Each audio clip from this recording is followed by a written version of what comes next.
बच्चों हम आपसे एक कॉन्सेप्ट डिस्कस करने जा रहे हैं। जैसे किसी क्वेश्चन में जब एक्सेलरेशन रिटार्डेशन होता है तो उस कंडीशन में हम मैक्सिमम वेलोसिटी कैसे फाइंड करते हैं, डिस्प्लेसमेंट और एवरेज वेलोसिटी कम टाइम में।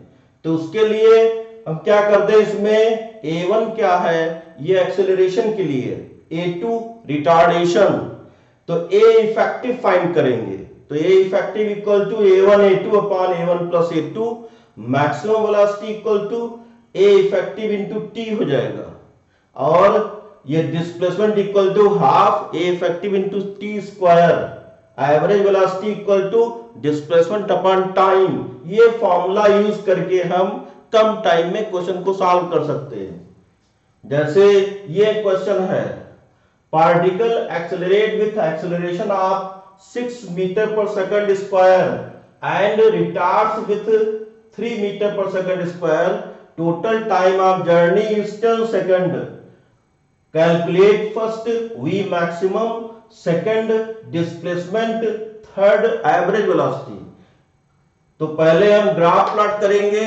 तो वेलोसिटी टाइम के बीच में जो ग्राफ प्लॉट करेंगे उसमें a1 ये एक्सेलरेशन का लाइन है और a2 रिटार्डेशन के लिए है, और टोटल टाइम 10 सेकंड है एक्सेलरेशन और रिटार्डेशन में। तो इसमें फर्स्ट ऑफ ऑल हम a इफेक्टिव फाइंड करेंगे।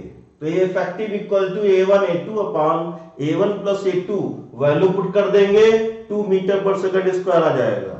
फिर नेक्स्ट डिस्प्लेसमेंट फाइंड करते हैं। Displacement equal to 1/2 a effective into t square, total time is given, तो 10 पुट कर देंगे, तो ये वैल्यू 100 मीटर आ जाएगी। और उसके बाद एवरेज वेलोसिटी फाइंड करने के लिए average velocity equal to displacement upon time, value put कर देंगे, 10 मीटर पर सेकंड आ जाएगा। अब इस ऐसे क्वेश्चन को अगर हम जेई के लिए सॉल्व करेंगे तो ये मेथड यूज करेंगे। Particle starts it's journey from rest and moves with acceleration of 6 meter per second square for some time, then it retarded with retarded acceleration 3 meter per second square and it stops in 6 seconds. Calculate first total time, second maximum velocity, third displacement or distance, fourth average velocity. So first of all we draw graph।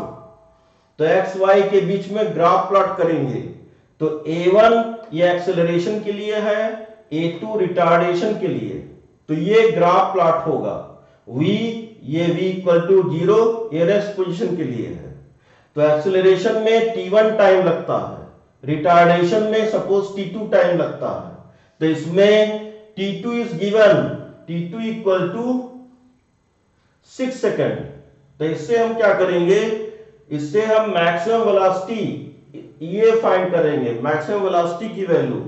तो 3 equal to v/6, तो v equal to 18 meter पर second, ये maximum velocity आ गया।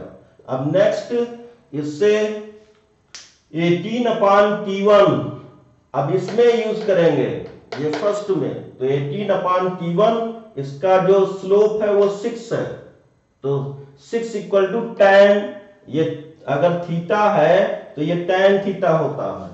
तो 18 upon t1 equal to 6, तो t1 equal to 3 second, t2 is given 6 second. तो total time कितना हो जाएगा, total time t equal to t1 plus t2, ये 9 सेकंड हो जाएगा। अब नेक्स्ट डिस्प्लेसमेंट फाइंड करने के लिए हम इसका एरिया फाइंड करेंगे, कंप्लीट ग्राफ का। ट्रायंगल का एरिया, तो ट्रायंगल का area equal to half base into side, base total time, side velocity, value put कर देंगे, 18 मीटर आ जाएगा। एवरेज स्पीड फाइंड करने के लिए, एवरेज वेलोसिटी फाइंड करने के लिए average velocity equal to displacement upon time, 81/9 equal to 9 metre पर सेकंड। अब ये नेक्स्ट कॉन्सेप्ट है, जैसे अगर हमें पोजीशन गिवन है और हमें वेलोसिटी फाइंड करना है तो 1 टाइम डिफरेंशिएट करेंगे।